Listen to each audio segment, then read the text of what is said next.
हो, बर्दबारी हो, वो किसी छोटी छोटी बातों पे चिढ़ने वाला ना हो, वो अपनी मर्दानगी दिखाने के लिए किसी बीवी के या बेटे के जुमले के ऊपर वो उसके खिलवाड़ ना करे, उसकी जिंदगी को बर्बाद ना करे। आज छोटी सी कुछ बात हो जाती है, चाय में चीनी ज्यादा हो गई, चीनी कम हो गई, आटे में नमक ज्यादा हो गया, नमक कम हो गया, खाना टाइम पे ना बना, या कपड़े ना इस्त्री हुए, छोटी छोटी बातों पर आज हमें जा बजा ये वाक़यात सुनने को मिलते हैं कि मामूली सी कोई बात थी, उस मामूली सी बात पे उसे तलाक देकर वो औरत जिसने 20-20 साल 30-30 साल वफादारी दिखाई इस मर्द के साथ, उसकी औलाद को संभाला, उसके खानदान को संभाला, आज किसी छोटी सी बात पर एक तलाक की डिग्री जारी कर दी, उसकी जिंदगी को बर्बाद कर दिया। और तलाकें भी थोक के हिसाब से मंडी में खड़े हुए हैं, जैसे एक नहीं, दो नहीं, तीन तीन तलाक़ें दे देते हैं। और जब तलाक़ें वाक़े होकर हुर्मत मुग़ल्लज़ा हो जाती है, यानी बीवी मुस्तकिल हराम हो जाती है, फिर रोते पीटते हुए मुफ्तियों के पास दारुल इफ्ताओं में आते हैं, मुफ्ती साहब मेरा ब्लड प्रेशर बड़ा हाई था, मैं गुस्से में था, मैंने गोली खा ली थी, मैंने ये तलाक दे दी। तो देखें, गुस्से में तो तलाक नहीं होती। तो मैं बाज़ दफ़ा उनसे कहा करता हूँ, खुशी में तो कोई तलाक नहीं देता, चमचम और रसगुल्ला खाकर तो कोई किसी को तलाक नहीं देता, तलाक दी ही गुस्से में जाती है।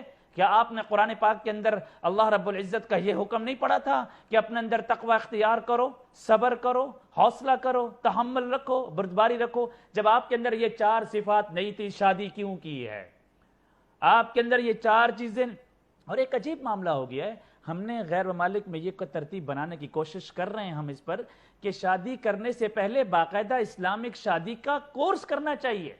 हमारे मुआशरे में इस सिलसिले को जरूर, मर्द को कुछ मसाइल का पता नहीं है, बीवी को भी कुछ मसाइल का पता नहीं है, उन्हें एक दूसरे के हुकूक का पता नहीं है, वो शादियां कर बैठते हैं, बाद में एक दूसरे पर, जाहिर है जिंदगी इंजॉयमेंट 2-4 दिन की तो नहीं होनी है, वो तो एक जिंदगी गुजरनी है, एक मुआहिदा और एग्रीमेंट होता है। तो जब तक सब्र नहीं आएगा, मुआशरा और घर नहीं चल पाएगा। औरतों की बसा औकात ज़बानें दराज हो जाती हैं, गुफ्तगू लंबी हो जाती है।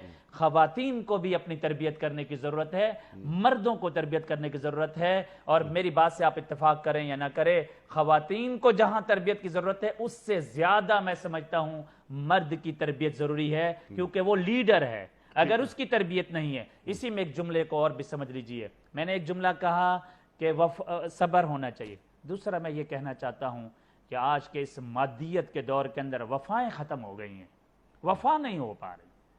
पैसे की चमक, दौलत की चमक और एक दूसरे की मुकाबलाबाजी के अंदर मादियत परस्ती इतनी हो गई है कि अब घरों के अंदर ना मर्दों में वफाएं नजर आती है, ना औरतों में वफाएं नजर आती है। जहां पैसा देखा जा रहा है वहां रिश्ते देखे जा रहे हैं, और जहां पैसा देखा जा रहा है वहां रिश्ते तोड़े जा रहे हैं। बने बनाए रिश्तों को पैसों की खातिर तोड़ दिया जाता है, बने बनाए रिश्ते को स्टेटस हाई करने की वजह से तोड़ दिया जाता है। आका सल्लल्लाहु अलैहि वसल्लम पर करोड़ों सलाम हो, ये वफा दिखाई है नबी अकरम सल्लल्लाहु अलैहि वसल्लम ने। आका सल्लल्लाहु अलैहि वसल्लम के तारीख के एक रिवायत में एक ये वाकया भी आता है कि नबी अकरम